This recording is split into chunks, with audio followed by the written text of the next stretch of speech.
Listening in on that is Asanda Ngoasheng. She joins us now to take a look at the Women's League conference this weekend. Asanda, thank you very much for your time this afternoon. Is it safe to associate the word beleaguered with ANC conferences?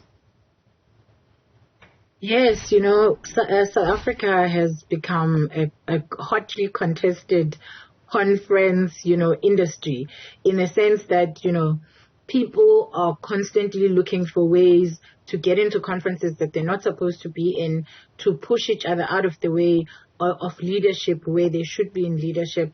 And these are also just signs of the fracture and the divisions within the ANC. I was just reading now that, there isn't consensus in terms of the KZN. The KZN province, which has, 3 of the leading contestants in this ANC Women's League, they can't decide who to back.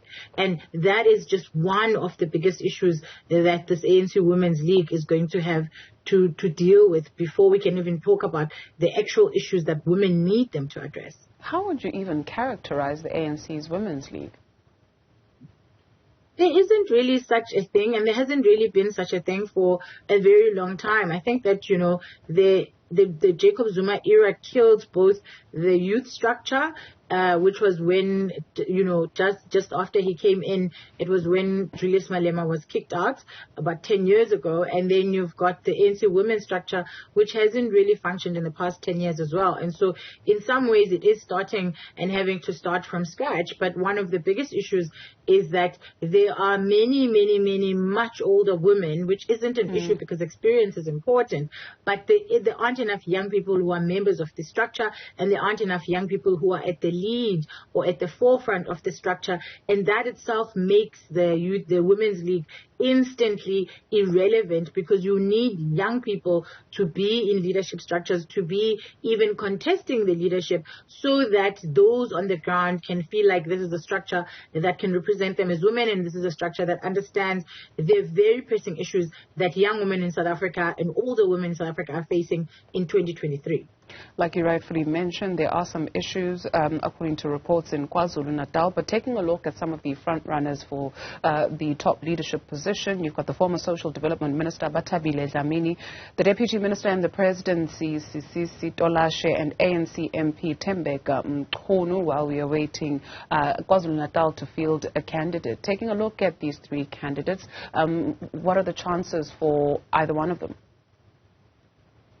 It really remains to be seen who is going to be the one who's going to be chosen, because as I've said, the ANC Women's League has become, it's like a Magogo association, unfortunately.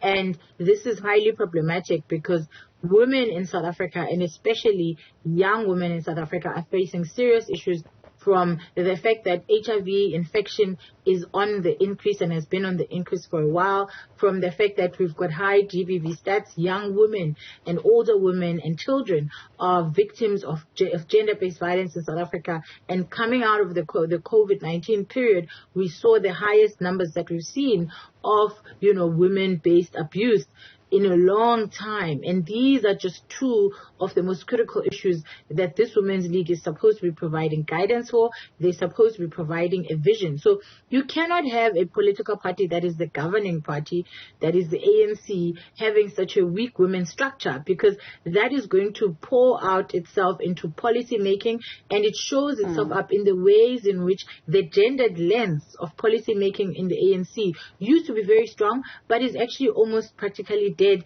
at this point. And so the death of the ANC Women's League isn't just a problem for the Women's League itself or for the ANC itself. It's a problem for the whole of South Africa, because it has implications for how women's issues are dealt with. It has implications for how women's issues are prioritized. And women, by the way, are the majority population in South Africa, but they are also the least employed, with almost half of young South Africans who are women, black women, being unemployed compared to every other race group. And even when they are employed, they earn up to 38% and more less than other women, as well as any other race group, that is black women. And so this is a critical conference, and it should be forefronting the issues that face women in South Africa, but instead it's just a political, football game between 3 candidates from KZN with a province that can't even decide who they're going to ultimately back. And if you look at